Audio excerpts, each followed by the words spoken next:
नमस्कार, आप देख रहे हैं पुलिस वाला वेब न्यूज और मैं हूं आपके साथ कंचन। सिंगरौली जिले के नए अस्पताल ट्रॉमा सेंटर में 15 वर्षीय किशोर संपत उपाध्याय पिता शशिकांत उपाध्याय निवासी तेलगवा की सर्प काटने से अकाल मृत्यु हो गई। परिजनों ने आरोप लगाया है कि अस्पताल प्रबंधन की लापरवाही की वजह से मेरे बेटे की मौत हुई है। समय पर इंजेक्शन न लगाने की वजह से ये मौत हुई है। यदि इंजेक्शन उपलब्ध करा दिया जाता तो मेरे बेटे की मौत न हुई होती। इसलिए अस्पताल प्रबंधन पूरी तरह से जिम्मेदार है।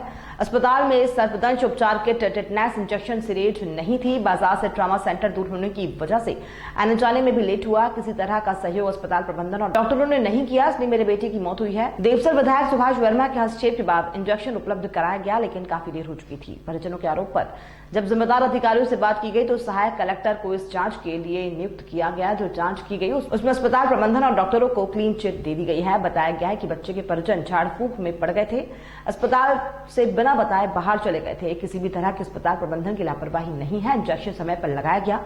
वहीं भारतीय जनता पार्टी के युवा नेता संदीप चौबे ने आरोप लगाया है कि जिला चिकित्सालय में लगातार अव्यवस्था बनी रहती है। इसमें सुधार होना चाहिए, जिससे फिर किसी का बेटा, किसी की बेटी, किसी के परिजन इस तरह की अव्यवस्था के शिकार न हो, नहीं तो सरकारी व्यवस्था से लोगों का विश्वास उठ जाएगा।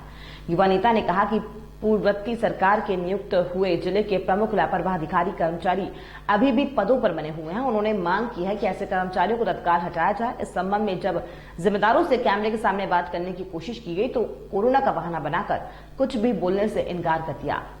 तब बोले कि यहाँ पर दवाई नहीं मिलेगा बढ़ान हॉस्पिटल में, बढ़ान पूरा मेडिकल स्टोर। हम रात को कहाँ घूमेंगे दवाई के? सीएम हेल्पलाइन में फोन किए हैं आप? सीएम को शिकायत किए थे? क्या बताया गया उधर से?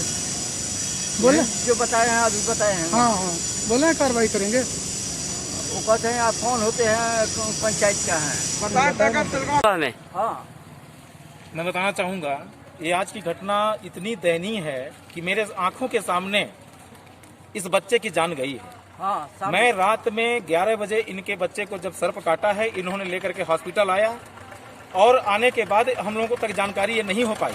लेकिन सोनू श्रीवास्तव ने मेरे को फोन किया। फोन पर मेरे को सुबह में जब बताया तो मैंने अपने विधायक जी को, माननीय सुभाष वर्मा जी को मैंने फोन किया। उन्होंने तुरंत क्या नाम है डॉक्टर को फोन करके और पूछा किट आपके पास अवेलेबल है कि नहीं है। तब जाकर के इन्होंने दवा देना चालू किया, दवा लगाया। मैं एक आरोप ये भी है यहाँ पे कि कांग्रेस की जो नीतियां थी, कांग्रेस की जो भ्रष्ट सरकार जो अपने मध्य प्रदेश में थी, ऐसे में लाए हुए यहाँ पे जो ये चापलूस तरीके के जो यहाँ पे इस तरीके से जो घटनाएं घट रही हैं इस हॉस्पिटल में, तो मैं इनको बताना चाहूंगा कि अब अपनी सरकार बन गई है, मध्य प्रदेश में भाजपा की सरकार बन गई है। कदापि किसी भी तरीके से ऐसे दुराचार, ऐसे दरिंदों को बिल्कुल नहीं रखा जाएगा। इसलिए मैं आपके माध्यम से मैं बताना चाहूंगा कि ऐसे जिस प्रकार से ये कृत्य कर रहे हैं, ये इनको होश में आनी चाहिए। जब रात से लेकर के जब वो तड़फड़ा रहा था बच्चा, उनको दवा क्यों नहीं मिली?